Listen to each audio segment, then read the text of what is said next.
An unexpected visit stirred secrets I thought were long buried, shattering the familiar calm of my routine life. I had just settled in with my morning coffee and newspaper, savoring the quiet, when a knock broke the silence. It was my nephew, of all people, a face I hadn't seen in years. There he stood, wearing that easy grin and the familiar spark in his eye. But something about him had changed, something I couldn't quite place. "Hey, Uncle," he said, his tone playful, almost like he knew something I didn't. "Got time for some company?" We hadn't spent much time together over the years. Life had its way of keeping us apart. We had our routines, our distance. But something about this visit felt unusual. My wife was out of town visiting family. The timing was odd, if not strangely convenient. Still, I invited him in. He sank into the couch with a comfort only family can pull off. But the energy he brought was electric. There was a charge in the air, an unpredictable tension that had me subtly on edge. At first we caught up, work, life, the usual. But then he shifted gears, diving into stories from his travels, painting vivid pictures with a flair I didn't remember him having. His tales took us across countries and cities I'd only heard of, told with such charm it was impossible not to be drawn in, even if some of it felt a bit too wild to be real. But then he grinned and said, "That's not even the best part, Uncle. You won't believe what happened next." I leaned in, captivated. His stories had me laughing, eyes wide in surprise. Time blurred. His voice, his laughter, even the way he moved. It was like stepping into an old memory, only now tinted with something new, something I couldn't name. Then he paused, looked around the room like he was seeing it for the first time. His gaze landed on an old photo on the mantel, one I hadn't really looked at in years. "You kept it," he said softly. I glanced at it. Family trip. He was just a kid back then. "Haven't had a reason to take it down," I replied, the nostalgia hitting harder than I expected. He was quiet for a moment, then turned to me with that same mischievous grin. "Do you ever miss the old days, Uncle?" The question caught me off guard. There was something in his voice, something deeper. I nodded slowly. "Sometimes. But life moves on, doesn't it?" "True," he said, but his eyes held a challenge. "Not always, though." I laughed it off, tried to keep things light, but his gaze lingered, and my pulse picked up, an odd, restless thrill stirring in me. He had this way of turning everything into a dare, like I was being pulled into a game with no rules, one I didn't fully understand. And yet, I didn't want to back out. As the afternoon wore on, he talked me into relaxing a bit. He pulled out a bottle, something stronger than coffee, and before I knew it, we were laughing like old friends. The hours slipped away. His stories grew bolder, his energy infectious. There was a freedom in the room I hadn't felt in years. He'd always been a free spirit, but now it was like the world had only added fuel to his fire. He spoke of people, places, dreams still burning bright. And I sat there, listening, realizing just how much I'd let go of over the years. At some point, he stood and stretched, looking out the window as the sun dipped low. "You know, Uncle," he said, voice thoughtful, "sometimes you've got to live a little, take a risk." I chuckled, unsure if he was being serious. "Oh yeah? And what kind of risks are we talking about?" He shrugged. "You know." But his smile was unmistakably playful, the kind that makes you feel alive again. Before I could press, he shifted the conversation, asking about my wife, my job, my day-to-day life. It all sounded casual, but I could tell he was piecing something together, like he was learning things about me even I hadn't noticed. As night fell, our tone grew softer, more introspective. He leaned back, eyes scanning the room again. "I didn't just come by to say hello," he said, almost too casually. I raised an eyebrow. "Oh? Then what brought you here?" He gave a small, knowing smile. "Let's just say, I thought you could use a little excitement, and I might have just the thing." I almost laughed it off, but something in me hesitated. There was something in the way he said it, in his voice, his eyes, that made it impossible to ignore, like he was holding out a key to something I didn't know I'd lost. The air grew heavier with every unspoken word. A glance. A pause. a quiet hum between the lines. Something was building. I didn't know what exactly. An adventure, maybe, or something deeper. But for the first time in a long time, I wanted to know where it might lead. So I leaned in, drawn to the intrigue, ready, if not a little afraid, of what he might say next. As the night unfolded, I felt the shift. There was something in the room, a kind of energy that felt both foreign and deeply familiar. My nephew had a way of stirring up memories, ones I hadn't touched in years, with just a look, a smile, a silence. He peeled back layers I didn't even know I'd hidden. It wasn't just what he said. It was how he looked at me, how he paused, how he seemed to ask questions without words, daring me to answer without speaking. We were deep in conversation, about everything, and nothing. The soft ticking of the clock reminded me how much time had passed. But he didn't seem to care. He leaned forward, elbows on his knees, eyes locked on mine. There was a stillness in him, a quiet confidence, that made me feel like I was the only one truly being seen. He was like an open book, and part of me felt exposed under that gaze. "So," he said, finally breaking the silence, "what would you do if you had the chance to relive one day of your life?" I hesitated, caught off guard. I'd never really thought about it. My life had been a long stretch of routines, responsibilities, and expectations. Nothing worth retelling. Nothing that would spark curiosity in someone younger, freer. I shrugged, trying to sound casual. I'd have to think about it. Most days kind of blur together after a while. He shook his head with a soft, teasing laugh. "You're telling me there's nothing? Come on. Everyone has something." His eyes met mine with a challenge, subtle but insistent, like he was pushing, quietly digging. The question lingered, tugging at a part of me I hadn't touched in years. Memories I'd boxed away, days I'd learned not to revisit. But I wasn't ready to admit that. "What about you?" I asked, hoping to shift the spotlight. "You've lived all over, seen more places than I probably ever will. There's got to be something in all that." He was quiet for a beat, his expression thoughtful. "Maybe, but it's not really about where you are," he said softly. "It's about who you're with." His answer caught me off guard, closer to home than I wanted to admit. The air between us changed, heavier somehow. His eyes didn't leave mine. They held a quiet intensity, and suddenly I felt like I had nowhere to hide. "What would you do differently?" he asked, voice lower now but steady. I swallowed, feeling the pressure rise. Old dreams surfaced, uninvited. Choices I hadn't made. Roads I'd never taken. But I couldn't say that, not to him. "Sometimes it's better to leave the past where it is," I said, trying to keep my tone even. "Or maybe," he countered, "it's better to face it." His gaze didn't waver, and for a moment, neither of us spoke. The silence felt full, like a mirror turned toward me, showing pieces I thought I'd hidden well. His presence was unsettling in the way only someone who sees too much can be. A reminder of who I might have been if I'd been braver. The room felt too small, and yet I didn't want to leave it. There was something magnetic in the way he looked at me, a question and a promise all at once. Then, as if sensing how much it all stirred, he leaned back into the couch and sighed. "I'm not trying to pry," he said with a faint smile. "I just wonder sometimes about people, how they end up where they are." His words were like a hand reaching out, offering me a way back to the surface. I took a breath, forcing myself to relax, though my heart was still racing. "Life has a funny way of working out," I managed. "Sometimes you don't get to choose where you land." He tilted his head, studying me. "But you do get to choose what you do with it, right?" I wanted to agree, to say yes, of course, but part of me knew it wasn't that simple. Life had led me down quiet roads I hadn't planned, and the regrets still echoed, faint, but never gone. Sensing my hesitation, he gave a small, knowing smile. "It's okay," he said gently. "We don't always have the answers." But his words stuck, curling into the corners of my thoughts. Here he was bold, unafraid, living a life that felt just out of reach.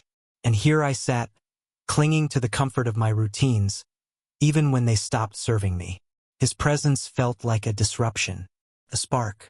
The hours slipped by, and the conversation turned quieter, more reflective. We spoke of memories, of people we both used to know, of things that shaped us without us realizing. He listened closely, laughing at the right moments, asking small, careful questions. But beneath it all, I could feel something else, unspoken and deliberate. And just as I started to feel at ease, he leaned in slightly, voice low. "You ever feel like you missed out on something?" His question hit harder than I expected. I wanted to deflect, laugh, but the look in his eyes stopped me. There were things I'd missed, choices I hadn't made. And sitting here now, with him across from me, those old regrets felt sharper than ever. "I think everyone has a few," I said finally, keeping my voice light. "But we learn to live with them." He nodded, his smile soft. "Maybe," he said thoughtfully, "but I think it's never too late to change that." His words hung in the air, a quiet challenge, quiet hope. And for a moment, I felt something stir, something restless and alive. Then he reached over, his hand resting lightly on my arm. The touch was casual, gentle, but it stopped everything. I tensed. Not out of discomfort, but out of the sheer weight of the moment. His hand was warm, steady, intentional. He didn't say anything, just looked at me calm, knowing. There was no pressure, no judgment, just a presence I couldn't ignore. I tried to speak, to laugh, but nothing came. The silence grew thick again, thick with something neither of us dared name. My heart pounded, a strange mix of anticipation and hesitation. We were standing at the edge of something unfamiliar, and yet not unwelcome. But before I could speak, he let go. His hand slipped away, leaving behind a space that felt suddenly too empty. He gave me a small, reassuring smile. "Sometimes," he said quietly, "you just have to take a leap." I managed a smile, shaky at best. "Maybe," I replied, but my voice felt far away. Could I really do that? Step outside the walls I'd built around myself? Let go of the fear that had ruled so many choices? As he leaned back again, the moment passed. But the question lingered, echoing. Had I missed something? And more importantly, was it too late? The clock ticked on. The room was still. But inside, my thoughts were anything but. He'd lit a spark in me, one I hadn't felt in years. And I knew, without a doubt, that something had shifted. This was only the beginning. The air felt charged with possibility. The room too quiet and too loud all at once. He sat there, calm and steady. But something about him pulled at every wall I'd built, every assumption I'd lived by. I looked away, trying to find my footing. But I kept coming back to the same thought. He wasn't just a friend of the family anymore. He was something else. Something I didn't yet understand. "You know," he said, breaking the silence again, "sometimes you don't realize what you need until it's right in front of you." His voice was calm, purposeful. I looked up. His eyes met mine, confident, open. There was something in his gaze that dared me to move, to speak, to act. I tried to laugh it off. "Sounding a little like a philosopher now," I teased. "Sure you're not the one with regrets?" He smiled, easy but knowing. "Maybe. But I'd rather face them than wonder what could have been." His words hit deep, and I felt the weight of my own unspoken truths settle back in. He was brave enough to speak them out loud, and I envied that. Then, without a word, he leaned in again. Closer now. His eyes didn't waver. The air between us thickened, the silence stretching until it felt like a living thing. My pulse raced, and just when the moment felt like it might collapse into something else entirely, he pulled back. Not far, just enough. "Life's too short to hold back," he said softly. And for a second, I believed him. There was something magnetic in the way we'd been pulled together. In that moment, I realized this was more than attraction. It was recognition, an acknowledgement of something deeper, undeniable and quietly powerful. Felt like we were meant to find each other, to feel this connection that somehow made the rest of the world fade into silence. And as we finally stepped back, I saw the same realization in his eyes. We both knew this bond was rare. and it could change everything. It wouldn't be easy. Nothing meaningful ever is. But I knew whatever came next, I was ready to face it. Because this closeness, it was worth every risk. We walked side by side, not saying much. But our hands found each other naturally, quietly. And suddenly, the future didn't feel so uncertain anymore. It felt open, possible. A story waiting to be written, with the two of us at its heart. The silence between us carried weight. Every glance, every brush of a hand, speaking louder than words ever could. As we moved through familiar places, the world felt new, more vibrant, more alive, as if something had shifted, as if the boundaries we'd once lived within had quietly fallen away, replaced by something truer. In the days that followed, we stepped cautiously into this new space between us, half uncertain, half exhilarated. Every conversation felt a little closer, every moment a little more charged. There was no need for explanations. The understanding between us grew in the quiet, in the way our eyes lingered, in the silences we didn't try to fill. One evening by the lake, the sun slipping beneath the water, I turned to him. My heart thudded in my chest. "This feels unreal," I whispered. "Like a dream." He smiled. A small, steady thing that made the world seem safe again. "Maybe it is," he said, squeezing my hand. "But it's our dream. And I don't want to wake up." The stillness around us was complete, the kind of quiet that lets the heart speak. And in that moment, I understood just how real this was, how inevitable it had always felt. As the days stretched into weeks, we kept walking that fine line, drawn together by something we didn't fully understand but couldn't ignore. We found comfort in small things, in the quiet, in glances, in the gentle touches that said more than either of us could voice. One night, back in the shed, the hum of tools in the background, he turned to me. "I've been thinking a lot about us," he said. There was a softness in his voice, and something vulnerable behind it. My chest tightened. I nodded. "So have I." He reached for my hand. His grip was steady, reassuring. "I don't know where this is going," he admitted, "but I know I want you there with me." His honesty hit me like a wave, unfiltered, real. I squeezed his hand. "I feel the same," I said quietly. "This, whatever it is, it's something I've never had before, and I don't want to let it go." We sat in stillness after that, not needing to speak, the air between us thick, with certainty even as the world outside stayed unsure. Whatever we were stepping into, we would do it together. That night under the stars, his arm draped around me, I realized something. This love, this connection, it didn't feel new. Felt true, like it had been there waiting for us to see it, to accept it, to live it. I looked over at him, and in his eyes, I saw the same truth reflected back. Whatever lay ahead, we'd meet it side by side. The room felt heavier when we returned, but not in a bad way. It was as though the air had thickened with everything unspoken. He sat beside me, calm, quiet, not pushing, just being.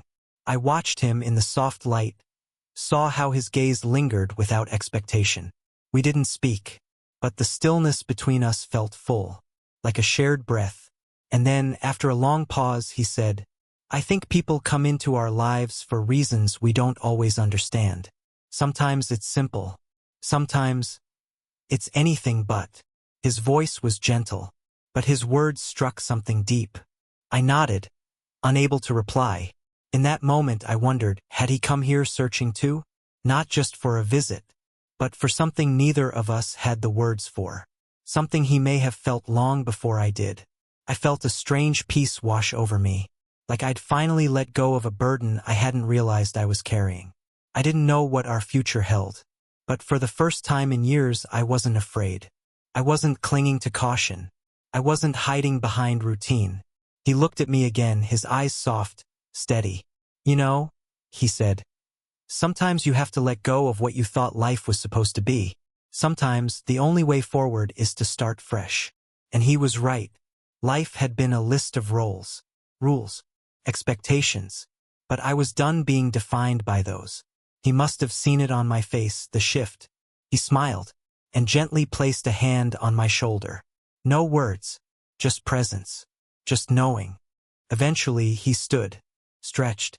"I should get going," he said, his voice low, but I heard something in it, hesitation, regret. I nodded, though the thought of him leaving felt strange, like we were only halfway through a sentence, like there was so much left unsaid. He picked up his bag, turned toward the door, and then stopped, looked back. "Hey," he said quietly, "don't forget this moment. Don't let things just go back to how they were." His eyes searched mine, not pleading, reminding. This wasn't just about a connection. It was about possibility, about choosing to live. "I won't forget," I said, and I meant it. He smiled, relieved, grateful, and then he was gone. The door closed softly behind him. I stood there, the house quiet again, but everything inside me had changed. I walked to the window and looked out at the street. Everything looked the same, but nothing felt the same. Something in me had cracked open. There were still questions, still unknowns.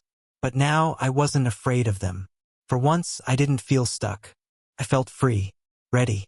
There was a world waiting for me, not one dictated by routine or fear, but one full of things I hadn't yet dared to want. And now I was ready to go find them.